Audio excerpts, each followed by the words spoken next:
moyo wa toba. Katika kile kitabu cha Mathayo ile sura ya 4. Kitabu cha Mathayo ile sura ya 4 na ule mstari wa 17. Mathayo sura ya 4, Mathayo sura ya 4 mstari wa 17. Mathayo sura ya 4 mstari wa 17. Bwana Yesu asifiwe sana. Biblia inasema hivi, tukia wakati huo Yesu alianza kuhubiri na kusema, tubuni kwa maana ufalme wa Mungu, ufalme wa mbinguni umekaribia. Tubuni kwa maana ufalme wa mbinguni umekaribia.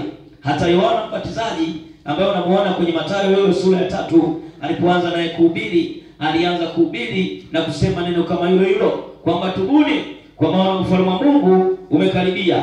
Bwana Yesu asifiwe sana. Maana katika nyakati hizi watu ambao watauteka ufalme wa Mungu ni watu ambao wana moyo wa toba ndani yao. Ni watu ambao wana moyo wa kutaka kusikia Mungu anasema nini, na wao wakawa na utayari wa kufuata kile ambacho Mungu anakisema. Bwana Yesu asifiwe sana. Nataka nikufahamishe kwa habari ya kutubu. Kutubu sio kuja kufanya sala hapa. Kutubu sio kuja kujitakasa hapa kwenye yale maombi ya kwanza mwanzoni.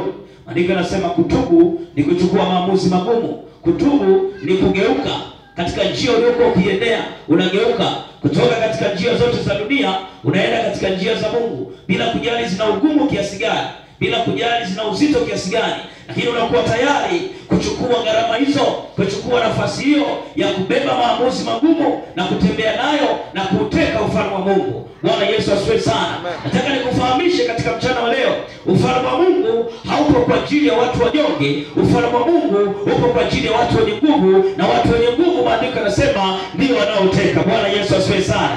Jina la Bwana libarikiwe. Kuachana na mambo ya dunia, kuachana na mambo ya ulimwengu yanavyoenda. Maandiko yanatuambia katika nyakati hizi, katika kizazi cha ukaidi, kizazi kigumu, kizazi kisichotaka kuamini, kizazi cha zinaa, unajitenga na kizazi hicho, unaenda katika njia ya Mungu. Maandiko yanasema kwamba hata katika namna ambayo unaweza ukaonekana dunia yote ikakutazama kwamba wewe umepotea, wewe umeenda kinyume, lakini unajua kwamba natakiwa nichukue maamuzi magumu ili niweze kwenda na kupokea ufalme wa Mungu katika maisha haya, na baada ya maisha haya niingie mbinguni. Bwana Yesu asifiwe sana. Jina la Bwana libarikiwe. Haleluya kanisa la Bwana. Haleluya kanisa la Bwana.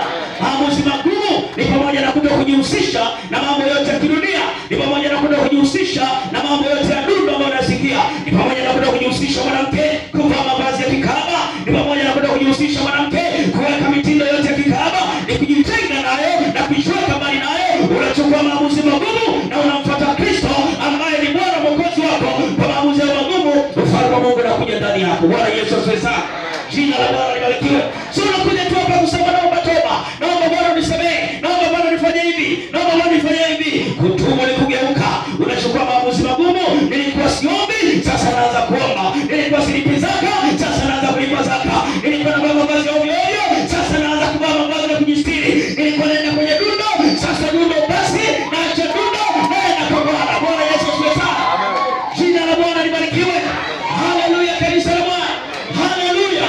Na nataka nikwambie, utakapochukua nafasi hiyo, hautakuwa na amani na watu wa kidunia katika hali ya kawaida hii. Bwana Yesu asifiwe sana. Sababu Yesu Kristo alipokuja, maandiko yanatuambia hakuja kuleta amani duniani. Bwana Yesu asifiwe sana. Unakuwa tayari kufarakana mtu yoyote, lakini usikose ufalme wa Mungu. Jina la Bwana libarikiwe. Haleluya kanisa la Bwana. Angalia kwa mfano kile kitabu cha Mathayo sura ya 10. Mathayo sura ya 10 na ule mstari wa 34. Kitabu cha Mathayo sura ya 10 na ule mstari wa 34. Maandiko yanasema, msidhani ya kuwa nimekuja kuleta amani duniani. Wala sikuja kuleta amani bali upanga, kwa maana nalikuja kumfitini mtu na babaye, na binti na mamaye, na mkwe na mkwewe. Bwana Yesu asifiwe sana. Na anasema na adui za mtu ni wale wa nyumbani mwake. Bwana Yesu asifiwe sana. Bwana Yesu asifiwe sana. Yesu Kristo anasema mtu yeyote akitaka kunifuata lazima ajikane. Bwana Yesu asifiwe sana. Kujikana maana yake ni kufanya toba. Kujikana maana yake ni kwenda katika njia za Mungu, bali na kwamba dunia inakutaka uende katika njia hizi, unaachana na njia hizo, unaenda katika njia za Mungu. Jina la Bwana libarikiwe. Haleluya kanisa la Bwana. Hata kama wengine wakifarakana na wewe, lakini wewe unajua ninautafuta ufalme usioharibika. Jina la Bwana libarikiwe. Haleluya kanisa la Bwana. Na nguvu ya pili ni hii. Nguvu ya pili ni hii ambayo nataka nizungumze na wewe.